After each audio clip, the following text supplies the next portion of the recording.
este computador.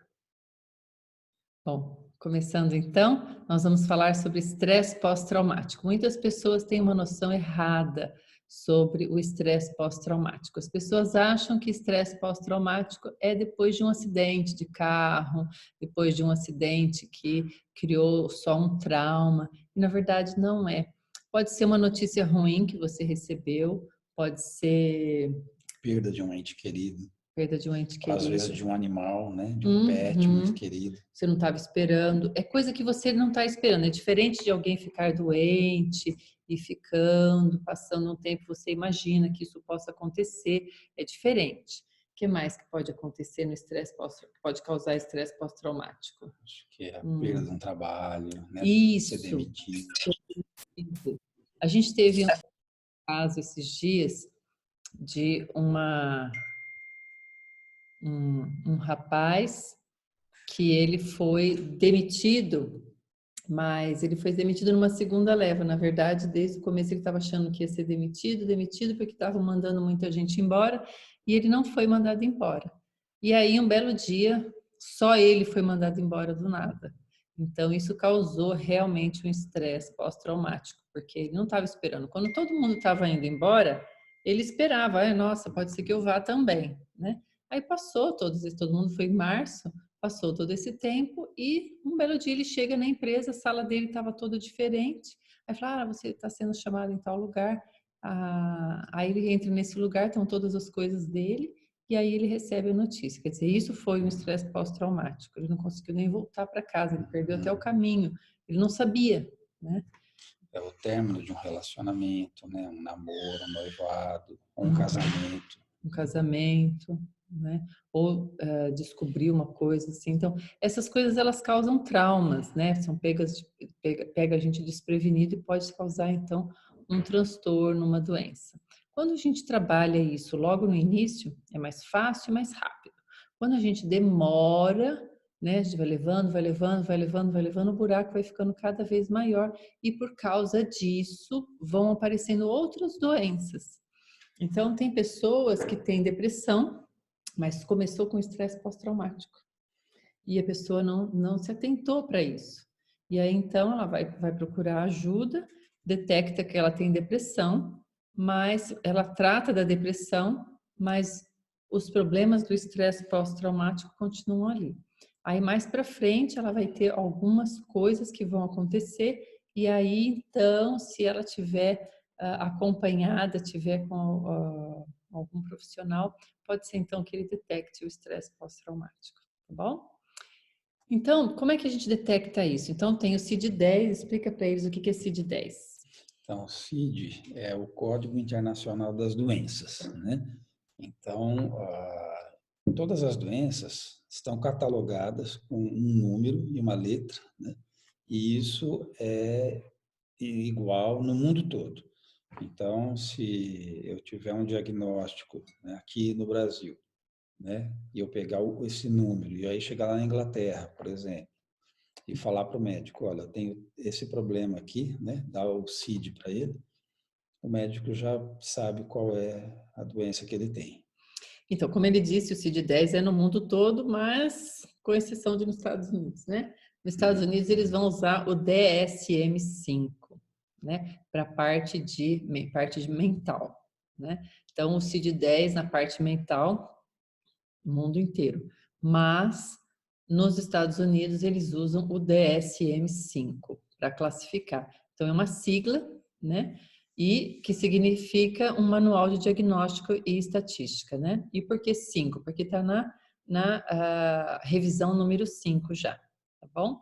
Então, essa doença, esse transtorno é classificado tanto no CID como no DSM-5, tá bom? Então, o que é estresse pós-traumático, né? É um distúrbio da ansiedade, uma ansiedade muito grande, e tem um conjunto de sinais e sintomas físicos com ele, psíquicos e emocionais, em decorrência, então, de algum problema, alguma coisa que ela passou muito grave que, assim, tatuou dentro dela, tá bom? Isso aí pode gerar para ela, consciente ou não, uma grande ameaça para para a pessoa, né? E ela também pode desenvolver algumas outras coisas, algumas outras doenças por causa disso, como a gente já falou. Quanto tempo dura o estresse pós-traumático, então? Pode durar meses, pode durar anos e pode ficar lá por muito tempo até que você tenha sempre um gatilho, uma memória, um trauma, né? Se você nunca resolveu aquilo, isso pode ficar lá guardadinho e de quando em quando aquilo reaparece, né? Por gatilhos, tá bom? Quais os sintomas de um choque emocional, né? Então, geralmente, a pessoa apresenta um certo entorpecimento, né? Ela fica meio paralisada, né? Com choque, com medo, né? Aí ela até tem uma certa dificuldade de sentir, de expressar o que ela está sentindo, né? O foco, a memória, o raciocínio pode ficar um pouco comprometido, né? E a pessoa geralmente tem um estado de ansiedade, né? Então, a palpitação, a respiração fica ofegante, aperto no peito, às vezes um nó na garganta, né? Eu tive uma paciente uma vez que ela teve um estresse pós-traumático depois de uma apresentação do doutorado dela. Então, na apresentação do doutorado dela, ela foi muito criticada pelo próprio professor. Uma coisa que ela jamais esperava. Ela falou, pensava que qualquer um ali da minha banca poderia me criticar e fazer apontamentos, menos o meu orientador. E esse orientador dela malhou ela demais e ela terminou aquilo, ela tinha que fazer uma revisão depois, corrigir o que ela precisava e ela não conseguia. Cada vez que ela ligava o computador, ela chegava a fazer xixi na calça. Ela não conseguia nem ligar, na verdade, o computador. Então, e ela foi deixando. Ela percebe que aquilo estava atrapalhando, que aquilo estava fora do controle, que alguma coisa estava errada. Ela pensava, um dia isso vai passar, um dia isso vai passar, um dia vai passar, mas não passava. Então, ela buscou ajuda, já estava expirando a data dela, ela ia perder aquele doutorado, né? E aí a gente conseguiu trabalhando, nós trabalhamos com terapia, com homeopatia, com os olhos, e aí a pessoa foi conseguindo sair desse problema, né? Então, tem pessoas que ficam, como o Júlio falou, paralisadas até que chegue algum socorro também, alguma coisa. Se foi num acidente, alguma coisa, tem pessoas que não conseguem nem reagir, tá bom? Qual é a diferença então, né? Trauma, uma fobia ou um medo? Então, as três coisas podem ser mascaradas, né? Então, você pode achar que você tem um estresse pós-traumático, na verdade, você só tem um medo ou você tem uma fobia. Então, vamos entender para a gente poder usar os olhos para medo, olho para trauma, olho para fobia, tá bom? Porque tem olho para as três coisas também. Então, traumas, então, são situações, eventos, experiências que uma pessoa vivenciou, que não foi nada bom, né? E desperta na pessoa sensações muito negativas, tá bom? Os momentos podem deixar registrado emoções provocadas por pequenos pensamentos que a pessoa tenha, né? Pensamentos automáticos, então às vezes ela tem uma reação a alguma coisa e ela nem sabe por quê. Aquele pensamento automático veio devido a algum trauma, alguma coisa desagradável, uma coisa muito E difícil. o trauma também deixa gravado na memória lembranças, né? Negativas que de vez em quando elas Volta, voltam. sonham, as pessoas sonham, têm pesadelos, né? E às vezes desenvolve até uma mania de perseguição, né? Dependendo do que for, ela desenvolve, ela começa a achar que todo mundo está contra ela, né? Por causa de algum Às trauma. vezes toque também. Toque, nossa, pânico, né? É uma memória traumática. Esse conjunto de fatores, então, que a mente registra é denominada memória traumática, né? Envolve elementos como sentimentos, sensações, emoções, imagens, som, cheiro, um alimento, né? Alguma coisa que vai desencadear isso, tá bom? Lembranças traumáticas despertam, então, nas pessoas coisas ruins. Isso pode acontecer desde uma criança, né, até adultos, né? E as crianças é mais difícil da gente detectar, porque a gente vai detectar muitas vezes só o trauma no adulto. A gente vai perceber do adulto, a não ser quando a gente está perto, convive muito bem com essas crianças e tudo mais. Senão, cada vez que a criança revive essa situação, às vezes ele chora, mas ele não sabe contar para a gente o que está acontecendo, tá bom? Então, com as crianças é bem difícil. O trauma, então, quando revivido, ele vai desencadear diversos sintomas físicos e psicológicos. Você pode repetir? Uhum. Sim. Então, a pessoa pode ter palpitação, aperto no peito, respiração ofegante, nó na garganta, transpiração fria, principalmente nas extremidades, né? Às vezes a pressão cai, né? Dificuldade de concentração, às vezes a pessoa fica assim meio em pânico, a sensação que vai acontecer uma desgraça, né? Uma catástrofe, né? E a pessoa, ela não consegue resolver o problema, tomar uma decisão, ela quer fugir do problema, ela não quer pensar, ela não consegue, né? Aquilo para ela é muito desgastante, muito sofrido, ela enfrentar aquele problema. Né? E então ela pode desenvolver durante esse período, esse trauma ou esse episódio, ela pode ter sintomas de pânico, ela não tem a síndrome do pânico, né? Mas cada vez que isso é desencadeado, ela tem sintomas de pânico. Então, muitas vezes, quando ela procura um médico, ele classifica como pânico, síndrome do pânico, e começa a medicá-la como pânico. Na verdade, né, na terapia, a gente vai então descobrir que aquilo teve trauma, né? E que ela tem tudo isso. Então, a pessoa pode ficar, como o Júlio disse, paralisada. Tem pessoas que ficam literalmente paralisadas e não conseguem, né? E tem pessoas que disfarçam muito bem e as pessoas em volta não percebem, mas é um sofrimento muito grande, muito grande. E tem cura, tem jeito, a gente só precisa trabalhar, né? Precisa ter uma terapia aí, precisa ter, às vezes, uma medicação ou a terapia e os olhos, dependendo do tempo desse trauma, isso vai ser suficiente, tá bom? Agora, medo todos nós sentimos de alguma coisa, né? Medo que alguma coisa não dê certo. Medo de altura. De andar de avião. De barata. De aranha, né? Então, sentir medo faz parte do nosso mecanismo de fuga e esquiva, né? Então, é um mecanismo de autopreservação e não é ruim em alguns casos, né? Então, eu, por exemplo, uma vez eu comprei um carro e o meu irmão falou para mim: nossa, você já deu 180, 200 no carro? E eu tenho uma vontade danada, mas eu não tenho coragem, né? Porque eu sempre acho que alguma coisa vai passar na minha frente e eu não vou ter o controle total sobre o carro. Então, isso é um medo que me preserva, que é bom. Os jovens que não têm esse tipo de medo andam a 200, 220, né? E podem causar acidentes. Então, esse medo é benéfico muitas vezes, tá bom? Porque ele é uma autopreservação.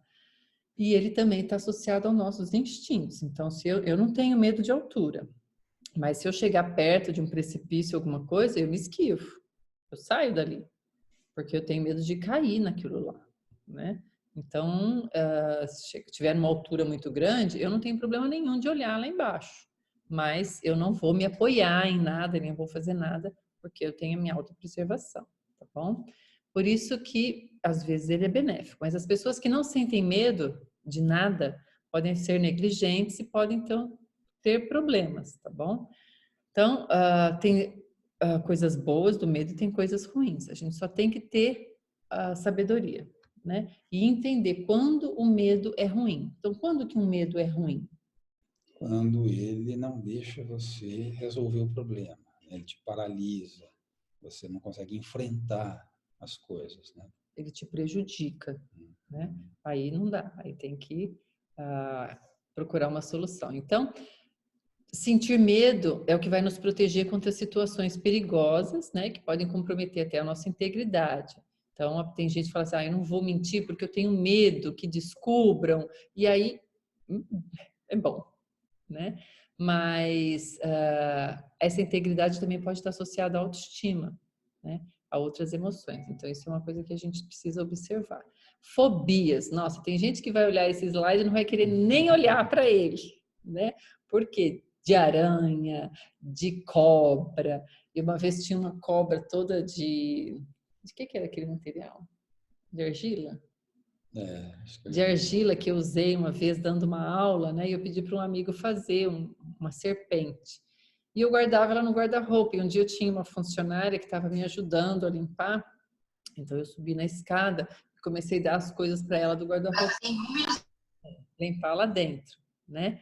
E aí eu tirei aquela cobra. A hora que eu tirei, dei na mão dela, que ela viu, ela caiu para trás, sentada assim, e ela ficou estática, ela não se mexia. E aí eu fiquei apavorada na hora. Eu falei, minha nossa, matei a mulher, né? E ela, na verdade, depois ela me contou que ela tinha pavor de cobra, tá bom? Então, muitas vezes as fobias são confundidas com medo. Mas é importante saber que essas duas sensações são bastante diferentes, sendo que a fobia é negativa para o indivíduo em todos os sentidos, tá bom? Ela pode precisar ser tratada para não interferir na vida da pessoa.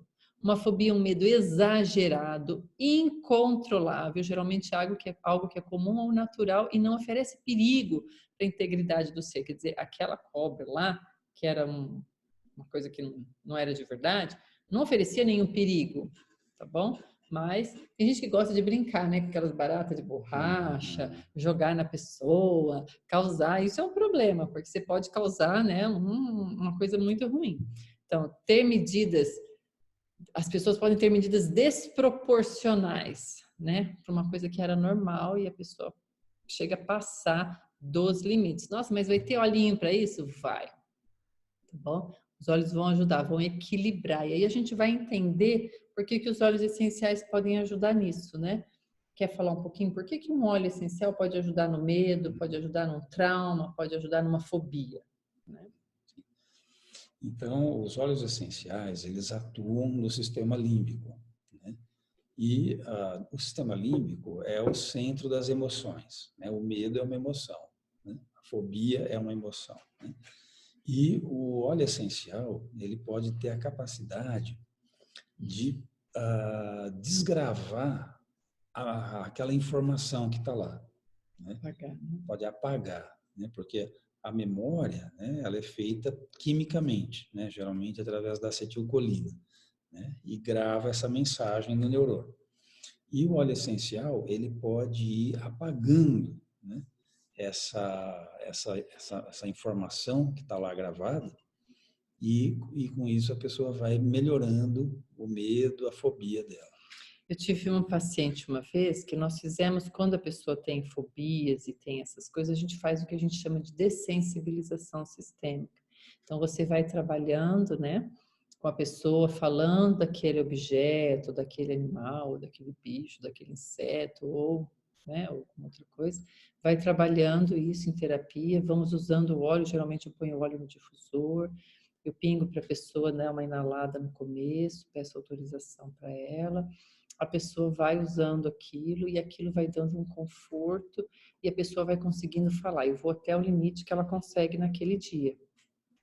E aí eu dou um olhinho para ela voltar para casa e usar durante aquela semana, porque ela pode ter, né, que aquilo volte em alguns momentos na mente dela. Então a gente vai trabalhar o sono, os pesadelos, né? Vai tentar trabalhar para que ela não tenha isso, tá bom? Então é bem importante a gente conseguir ajudar essas pessoas, porque isso aí pode atrapalhar a pessoa ter um emprego, a pessoa ter uma vida tranquila, né? Tem gente que não sai, não viaja para lugares desconhecidos por medo de estar lá e aparecer um bicho desse, aparecer uma coisa e a pessoa não ter como fazer. Então, para alguns é só, eu tenho um nojo daquilo, mas para outros não é. É muito mais do que isso. A fobia é uma patologia, né? Quando ela é considerada patológica, quando ela incapacita a pessoa de alguma coisa, tá bom? Quando a reação da pessoa é exacerbada com aquilo e ela não consegue controlar, tá bom? E ela também tem perdas, né? Então, você, por exemplo, deixar de ter um emprego porque você tem uma fobia de avião, fobia de elevador, né? Você não pode entrar dentro do elevador, você começa a sufocar, faltar o ar, você acha que o elevador vai cair, então uma pessoa não aceita uma promoção, porque essa promoção ele vai ter que viajar muito. Já peguei vários pacientes. E o que a gente faz? Dessensibilização, tá bom? E usando os óleos, ela é bem mais rápida. Eu já testei no consultório fazer dessensibilização com óleo e sem óleo. Com óleo ela é mais rápida, tá bom? E, embora traumas, medos e fobias, então, provoquem alterações no comportamento, sensações e emoções de uma pessoa, a intensidade e a forma afeta, então, a vida delas, tá bom? E como afeta a vida delas. Fobias, traumas e medo, né? Embora traumas, medos e fobias provoquem alterações no comportamento, sensações e emoções de uma pessoa, a intensidade e a forma como afetam a vida dela difere. Então, uma pessoa com fobia, os sintomas são bem parecidos, né? Mas o tratamento é diferente, tá bom? Alguns olhos são iguais, mas alguns a gente acrescenta também.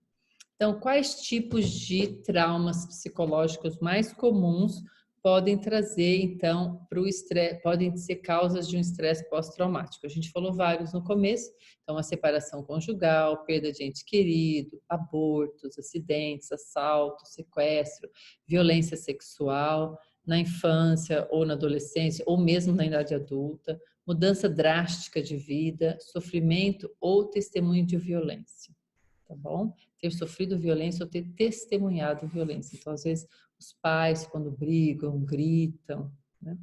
Eu tive um paciente uma vez que ela contou que era muito difícil eles viajarem em família. Eu falei, mas por quê? Ela falou, porque meu filho tem pavor de viajar. Mas viajar de quê? De carro? Não, de carro. E eu perguntei por quê. Ela falou, ele prefere de avião, ele prefere de qualquer coisa, menos de carro. Mas sempre foi assim? Não. Ele viaja de carro com meu pai, com meu sogro, mas comigo e com meu marido não. Eu falei, não, uma coisa está errada aí. Não é normal. E aí a gente começou a trabalhar. E aí a gente descobriu. Eles eram muito aventureiros. Então eles começavam a viagem, aí ele falava assim, querida, pega o mapa aí. Não tinha GPS, tá bom? Pega o mapa aí. E aí ela ia. Aí ele falava, entrei no lugar errado, ai, minha nossa, e agora? Ela falava, vamos tentar aqui? E às vezes de noite. Ai, meu nossa, não vai ter retorno, e agora? Eles esqueciam que ali atrás tinha um menininho que estava entendendo que eles estavam perdidos. Então ele achava que o pai nunca ia encontrar o caminho. E ele ficava com aquela ansiedade até chegar no lugar. Então, às vezes os pais estão conversando, tem que tomar cuidado com as crianças, né? Então, eles traziam insegurança para as crianças. Eram duas crianças, né? E aí, então, a gente começou a trabalhar e descobrimos, então, o problema das crianças era o medo o medo que os pais se perdessem, que os pais não traziam segurança. Então, esse menino falava em viajar com os pais de jeito nenhum. O que era? Estresse pós-traumático. Ele teve uma vez uma viagem que eles se perderam por muito tempo e o menino tinha fome, vontade de fazer xixi, não podia. Eles demoraram muito para encontrar o caminho. Era de noite, de madrugada, eles passaram medo de assalto, medo de tudo. Então, para ele, foi o limite, tá bom? É criança. Agora, vamos falar um pouquinho, então, quais são os olhos para o estresse especificamente, tá bom? Para o estresse pós-traumático. Então, a melissa, né, é um óleo essencial calmante, relaxante, né? E ele atua bastante no estresse. Então, o estresse, né, ele está muito ligado à adrenalina, né, o excesso de adrenalina e pouco GABA, né, diminuição do GABA e muito radical livre. Né? Os radicais livres é que vão, então, oxidar os neurônios e essa oxidação, então, vai causar alguns problemas que vão provocar os sintomas, né?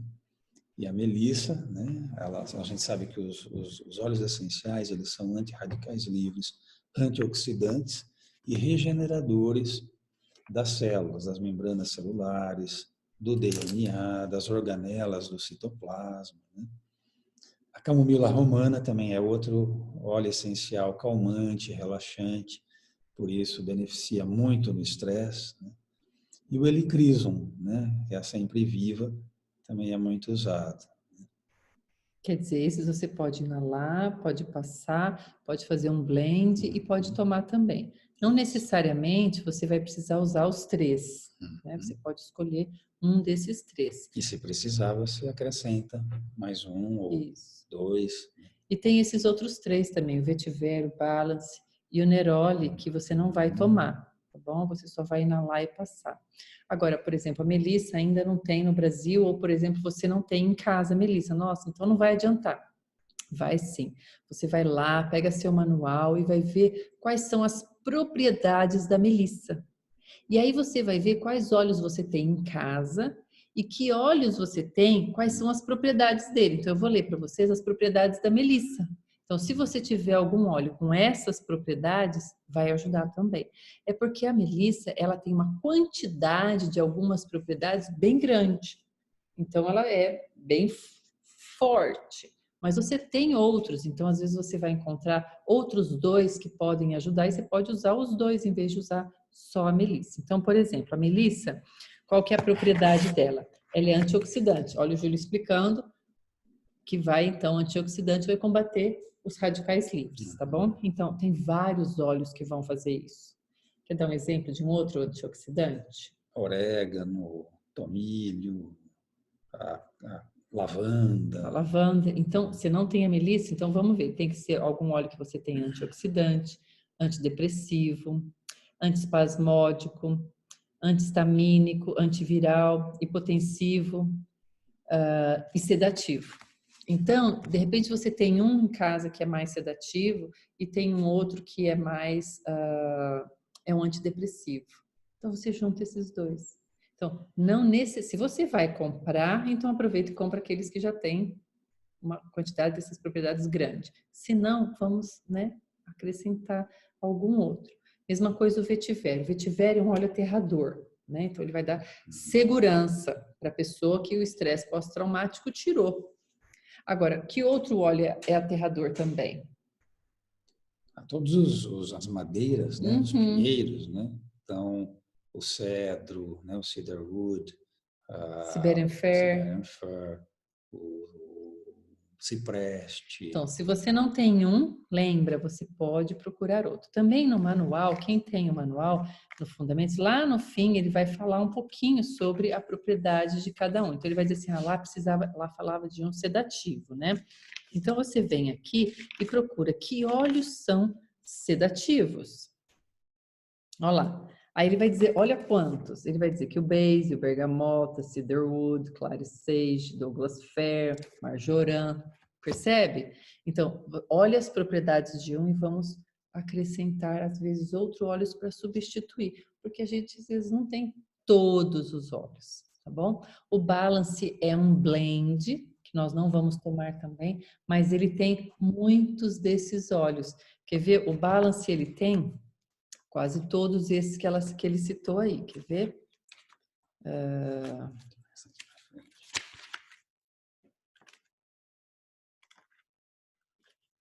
Então, sem esse manualzinho a gente não vive, né?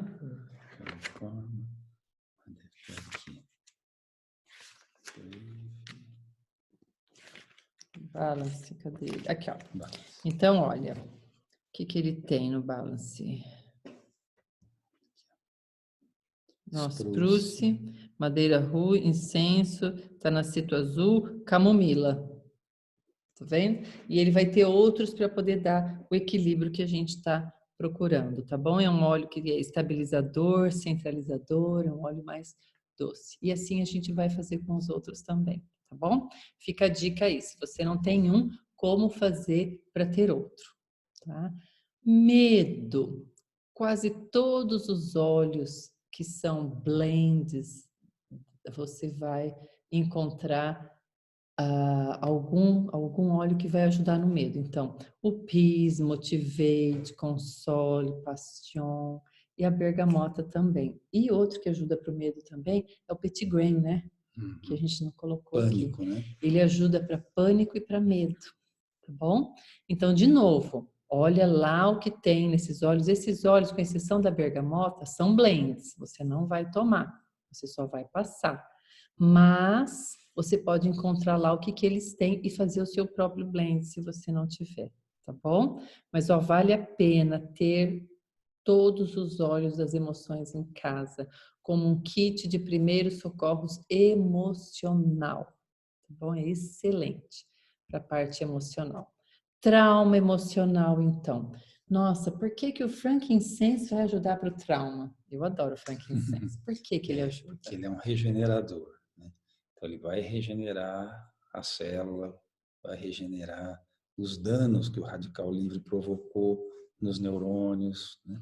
E vai revitalizar esse neurônio. Então eu usaria para qualquer um daqueles óleos que eu coloquei, que nós colocamos antes, eu sempre usaria o frankincense junto, porque o frankincense também vai potencializar os outros óleos, tá bom? E aí, ó, o Forgive e o Peace são dois blends também excelentes da parte emocional. E a Melissa e o Helichrysum de novo, tá bom? Porque são emoções, são sensações, emoções parecidas. Por isso que a gente, então, encontra óleos parecidos, tá bom? Então, prevenir esse tipo de problema é muito importante. Como eu vou prevenir esse tipo de problema? Como eu vou saber que eu vou ter um estresse pós-traumático? Difícil, não dá para saber, né? Não dá, muito difícil. Mas eu posso fazer o que com a minha vida ao longo da vida e ter uma qualidade de vida boa? O que eu posso fazer para prevenir isso? Eu posso buscar ajuda, Buscar né? ajuda. Mas antes de ter o trauma, se eu tiver uma qualidade de vida melhor, Ah, sim. quando o trauma vem, Alimentação, isso. bons hábitos, exercício, atividade física, né? Uhum. Então, tendo uma qualidade de vida boa e tendo o seu protocolo de óleos, então, se você usa lá todos os dias o frankincense, a copaíba, se você usa um tangerina, um petit grain, faz exercícios, tem uma boa alimentação, quando você tiver um impacto, um trauma, uma coisa muito ruim, né, que vai causar um estresse pós-traumático, isso não vai prevenir o estresse, mas ele vai fazer o que com isso? Com que ele seja mais leve. E aí você tem que buscar ajuda, porque vai mais rápido. Agora, se você tem uma vida louca, a hora que você tiver um problema desses, o buraco fica maior, tá bom? Então, cuidar dessa alimentação, cuidar da da vida, né, normalmente, da sua saúde, é muito importante, tá bom? Então, ter um protocolo diário de óleos essenciais é muito importante. Então, eu já passei o meu protocolo, o Júlio tem um protocolo dele, tenha o seu protocolo também. Pessoas muito sensíveis precisam ter seu protocolo, elas se conhecem. Pessoas muito nervosas precisam ter seu protocolo para acalmar. Então, cada um vai precisar procurar o seu protocolo. Então, sugestões de protocolo eu vou dar agora, tá bom? Então, frankincense e copaíba, o Júlio já explicou, para prevenir radicais livres, para fazer... Eu gosto daquela explicação da copaíba. Explica para nós por que a gente toma copaíba todo dia. Então, a copaíba também é um óleo regenerador, né? Regenera os tecidos, regenera DNA, né? A copaíba também, ela é um órgão que aumenta a imunidade, a resistência, dá bem-estar, né? E a copaíba também ela age nos receptores canabidiol, né? Aliviando tensões, dores, né? Relaxando o organismo, né? Então, todo mundo precisa disso, pessoal, todos os dias. Então, como a gente vai trabalhar com a prevenção, se eu não tenho nada, se eu tomar uma gotinha de copaíba, uma gotinha de frankincense de manhã e uma de cada noite, beleza. Por que que eu coloquei Serenity ou lavanda aí? Então, você tem copaíba e frankincense, aí você vai procurar um óleo se você precisa, assim, numa vida mais louca.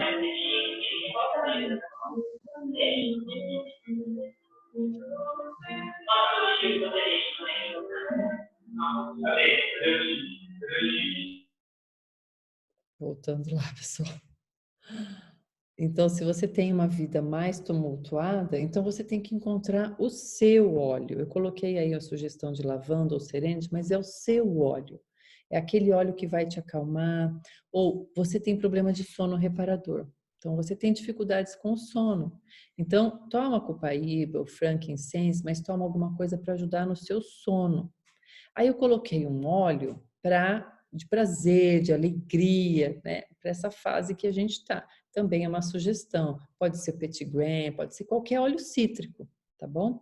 Coloquei aí o lemon, porque o lemon é um detox, tá bom? Então, você pode usar no copo de água, você pode colocar na cápsula, você pode colocar no seu suco, você pode colocar uma água saborizada e tomar ao longo do dia. Então, a gente tem um óleo aí para um regenerador celular, a gente tem um óleo para resetar o nosso DNA, tem um óleo para manter o nosso sono muito bom, temos um óleo para dar alegria durante o dia e temos um detox. E para as mulheres, nós temos um óleo para os hormônios. As mulheres não podem deixar de tomar a sálvia ou o gerânio, tá bom? Ele é um modulador. Então, aí fica a dica para a gente manter um protocolo diário. E aí eu coloquei assim, qual que é o seu óleo? Então, veja como você está e você pode hoje achar que você precisa do peace. Ou você pode achar que você precisa hoje perdoar, você está muito entupido, você precisa do forgive. Então, leia sobre os óleos, leia sobre os blends emocionais, ou o seu óleo pode ser... Qual que é o seu óleo atual? Você está usando o... Turmeric. Turmeric. Ele está usando esse turmeric atualmente. Já faz um mês que ele não larga esse turmeric, fica no bolso dele. É o óleo atual dele. Então, ele viu que o turmeric atualmente é o que ele está precisando. Então, faça o seu protocolo, mas use o seu óleo também, tá bom? E não precisa ser o mesmo óleo todo dia. Você pode levantar e falar, deixa eu ver qual óleo que está me dando hoje mais uma sensação melhor, tá bom? Mas cuidado, vou contar para vocês. Eu tenho uma das minhas filhas que cada vez que a gente estuda sobre um óleo, cada vez que a gente tem uma coisa nova sobre um óleo, eu digo, nossa filha, você não acredita, esse óleo é maravilhoso. Ela ia lá e comprava. E eu começava a usar. Aí passava um tempo, a gente falava, nossa, mirra, é isso, é isso. Ia lá e comprava. Aí a gente falava do frankincenso, copaíba, mirra, o turmeric, a sálvia, o gerânio, enfim. Um belo dia ela começou a aparecer com um monte de coisa na pele e o Júlio dava isso e dava aquilo para ela e falava, não, toma isso, não para com glúten, não para com a lactose, para com tudo. Aí nada e nada melhorava, mas voltava. Aí ele falou assim, filha, vamos analisar, quais são os óleos que você está tomando? Ela estava tomando 11 óleos. E ela falava assim, para potencializar, eu estou tomando umas 4 gotas de cada um. 11 óleos, 4 gotas. O que ela fez? Dava mais de 50 gotas, lembra? Por dia. Pessoal, ela estava se matando. O fígado dela ficou, né? Por isso que a pele dela estava, né? Na pele dela estava escapando tudo. Aí o Júlio falou, para tudo. Ela fala, mas eu me apaixono por todos os óleos, né? Então, pessoal, não tomem mais do que 20, 25 gotas de óleo por dia, tá bom? Então, se você está precisando tomar, por exemplo, 5 gotas de turmeric, e você já toma os outros óleos, então diminua os outros óleos e vá tomar suas 5 gotas de turmeric, sei lá, 3 vezes ao dia, entendeu? Então, por isso que é legal os óleos essenciais. Você pode ir lá e ir colocando, tirando. Não é antibiótico que você começou e não pode parar, tá bom? Então, muita sabedoria na hora de usar. Ela, tadinha, ela é super fitness e ela é toda natureba. Então, ela fala, imagina que um óleo vai fazer mal. Não faz mal. O problema é se intoxicar. É usar uma quantidade excessiva por muito tempo. Tá bom? Fica a dica, então, para todo mundo procurar descobrir qual que é o seu óleo, qual que é aquele óleo que faz muito bem para você e são óleos de fases, tá bem? Bom, alguém gostaria de fazer alguma pergunta sobre o estresse pós-traumático, sobre essa parte emocional? Gostaria de fazer alguma outra pergunta para que a gente pudesse ajudar? Todo mundo está quietinho, né? Estamos bem felizes porque hoje a nossa sala está cheia. Olha, 28 pessoas na nossa sala. Deixa eu ver se tem um papel para você começar a fazer. Pega aquela azul ali, aquela verde. Vou pegar uma folha para você no finalzinho. E aí, pessoal? Alguém quer tirar o microfone e fazer alguma pergunta? Oi, eu gostaria